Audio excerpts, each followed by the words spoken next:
प्रभाग क्रमांक 3 मधून उमेदवारी दाखल केलेली आहे। आमच्या पक्षाचं नाव आहे यशवंत सेना परिवर्तन विकास आघाडी परभणी यांच्या वतीनं मी उमेदवारी अर्ज दाखल केलेला आहे। मी परभणी मधील प्रभाग क्रमांक 3 च्या सुज्ञान नागरिकाला सांगू इच्छितो, एक आव्हान करतो की मी एक सफाई कर्मचारी असून त्या सफाई कर्मचाऱ्याच्या वतीनं मी आतापर्यंत कर्मचाऱ्याचं नेतृत्व केलंय आणि कर्मचाऱ्याचं नेतृत्व मी रोडवर केलेलं आहे, रोडवर लढून केलेलं आहे, लढा करून केलेलं आहे।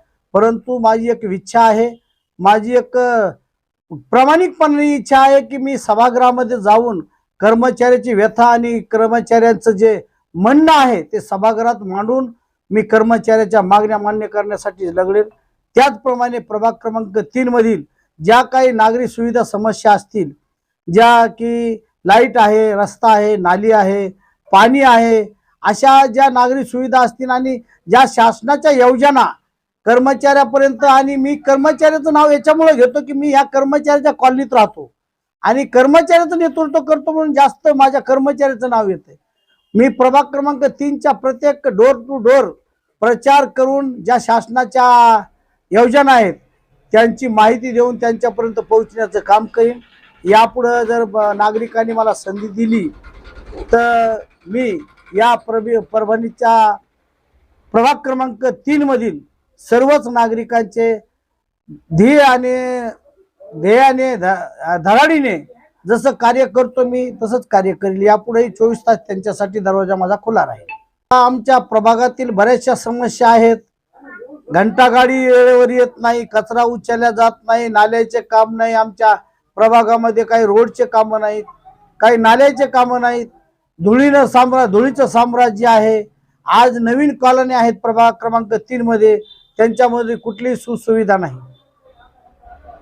आपण कशा प्रकारे जर नागरिकांनी संधी जर दिली तर मी जास्तीत जास्त नागरिकांच्या समस्या सभागृहात मांडून त्यांचे सोडवण्याचे प्रयत्न करीन आणि सर्वच यांचे नागरिकांचं मी समाधान होईल असं कार्य करीन।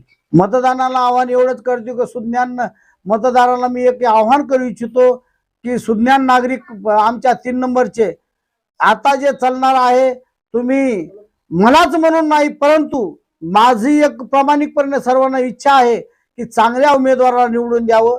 पैशाच्या अफवेला बळी न पडता, पैशाच्या आमिषाला बळी न पडता, जे डॉक्टर बाबासाहेब आंबेडकरांनी जो आपल्याला अधिकार दिलेला एक मताचा आणि जनतेमधून निवडण्याचा, त्या अधिकाराचा चांगल्या प्रकारे उपयोग व्हावा आणि आतापर्यंत जे दलितावर होणारे अन्याय अत्याचार, आपल्याला ही संधी आहे पैशाला बळी न पडता, पैशाच्या आमिषाला बळी न पडता, कोणाच्या धनधाटक्या उमेदवाराला बळी न पडता त्यांनी सर्वसामान्य नागरिकाला आणि सर्वसामान्य नागरिकातून आलेल्या माणसाला त्याने निवडून द्यावा असं मी सर्व 3 नंबर मधील प्रभागातील अधिकारी, कर्मचारी आणि आमच्या प्रभागातील नागरिक यांना मी आवाहन करू इच्छितो। बाजीराव साहेबराव जाधव, मी वार्ड क्रमांक 3 मधून बोलतो की आमचे उमेदवार के भारसागळे यांना आम्ही 100% निवडून आणणार म्हणजे आणणार। आमच्या पूर्ण शर्यतीनं आम्हाला कुठलं बी कोणाच्याही पाया असा कुठलंच हे नाही की आमच्या समाजानं मतदान करावं म्हणून आम्ही प्रत्येकाच्या पाया पडून आमच्या माणसाला कसं विजय घडवायचं हे आम्ही शर्यतीने तुम्हाला या ठिकाणी सांगतो।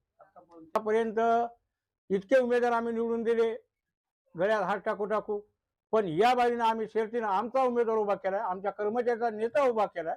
आमच्या ऑफिसचे कामं सुटले पाहिजे, आमच्या कॉलनीतले कामं घडले पाहिजे। आता कॉलनीत होईल तेवढं कामं काही राहिलेच नाही, पण यापुढचे जे दैनंदिन समजा शासनाचे फंड्स आहेत ते आमच्या कॉलनीमध्ये आले पाहिजे।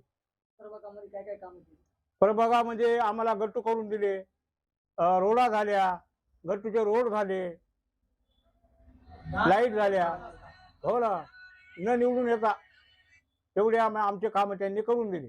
या बारीने आम्ही शर्यतीने त्यांना निवडून आणणार आहे। लक्ष्मण किशन खंदारे, स्वच्छता कामगार पेन्शनर कर्मचारी आहे आणि माझी एवढीच विनंती आहे की भारसाकळ्याला पुऱ्या समाजानं जे बिंबी असो का मातांग असो त्यानं निवडून द्यावा। आम्ही 45 25 वर्ष आम्ही निवडून दिलं इथल्या माणसाला, त्याने इथलं काहीच काम केलं नाही. तरी बी आमदारानं खासदारानं बी इथलं काही काम केलं नाही. इथं रत्नाकर गुट्टेनं हे भारसाकळ्याच्या पॅनलमध्ये भारसाकळे असताना इथं ते आम्हाला 20 लाखाचा गट्टू बसून दिला समाज मंदिरात. कर्मचाऱ्याला एवढीच विनंती आहे की भारसाकळ्याला ह्या बारीला विजय करावा.